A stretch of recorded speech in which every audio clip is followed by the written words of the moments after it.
Right now, joining us is DNC Vice Chair Assemblyman Michael Blake. Assemblyman, thanks for being with us. Thank you for having me. So we've seen historic turnout in this race. Vice President Biden setting a record for the most votes for any candidate.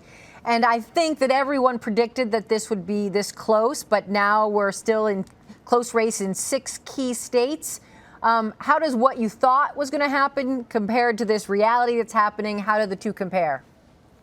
Well, first and foremost, we will soon be saying President-elect Biden and Vice President-elect Harris. As has been said, we are absolutely confident that when everything is counted, we will emerge victorious. You look at Pennsylvania, throughout the Commonwealth of Pennsylvania, but especially in Philadelphia and in Pittsburgh and proper itself, the turnout was tremendous. 90% of vote by mail breaking our way. And so incredible congratulations to the entire staff here for our team. But you think about also Georgia, which we obviously have taken the lead. Yes, there's a recount because it's within that 0.5%. Yes. But, the reality is Clayton County, the county that was formerly represented by the late great John Lewis and now represented by Nikema Williams, bringing us over the top. Nevada and Arizona, we're ahead, and that lead will grow as well. When we have everything counted, we will go from Vice President Biden to President-elect Biden. And what is your reaction when you hear the president calling for a stop the vote and calling, especially in Philadelphia, calling out Philadelphia, saying bad things happen in Philadelphia and really challenging the integrity of the results here?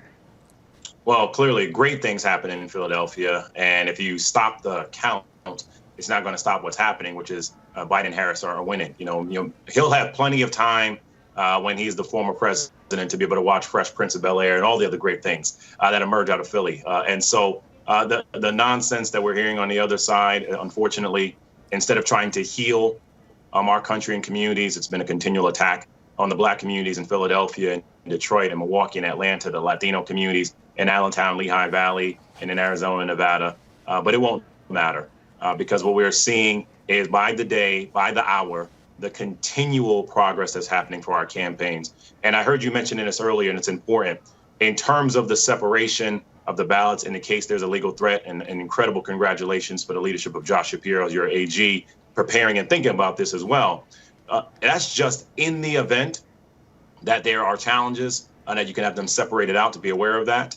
The reality, though, it will not matter. I think it's very clear from all projections, and Senator Casey and others said this earlier, I think we're looking at probably a 90 to 100,000 vote margin for Biden Harris throughout Pennsylvania when all is said and done. So you're not worried about Pennsylvania, because I have heard some analysts say it would almost be better if Biden got the electoral votes from 2 other states instead of Pennsylvania, because there are going to be so many challenges here. I don't understand why anyone would ever say you would want to win someplace else. But I think for the people of Pennsylvania, the birthplace of democracy, given the challenges and pain you've had from the killing of Walter Wallace and all that has happened, the perfect joy and celebration to be the state and the Commonwealth to put Biden Harris into the White House. That's what's going to be happening. And the reality is you look at any combination of numbers. Arizona, Nevada by themselves combined, Biden victory. Pennsylvania, victory. Adding in Georgia, victory. The reality is it doesn't matter how you slice it. There will be a speech tonight by our next president and our next vice president, and Philadelphia and Pittsburgh and throughout the Commonwealth of Pennsylvania. You brought this home. Joe Biden is going to be the next president of the United States.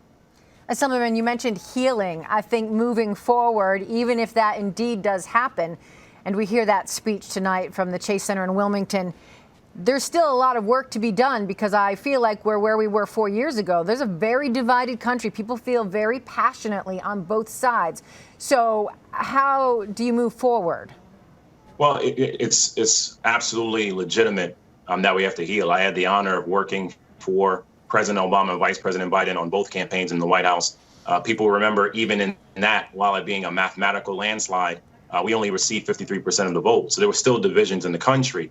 Now, of course, it's been accelerated even more so because of the rhetoric and the actions over the last few years. But what we do understand is regardless of if you voted for him or her or not, they're going to both represent you. And saying very clearly, let's move forward for the soul of the nation. Pennsylvania, when we think about the opportunities, whether it be Reverend Lonnie Herndon at Church of Compassion, whether it be Reverend Lou Cortez and others through Esperanza and all the work that's been happening throughout the Commonwealth, whether it be Malik Boyd in Heart of the City, whether it be all different communities that came together to say, how do we move forward as one?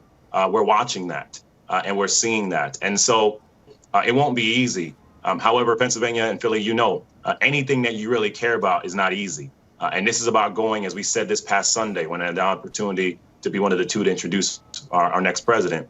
This is about going from pain to promise. And that's what's going to begin tonight. And that will continue over the next few weeks and months ahead. And that will be the vision of the Biden-Harris administration once they take over as our next president and vice president in January. Assemblyman Michael Blake, thanks so much. Thanks for your time today. We appreciate it. Thank you for having me.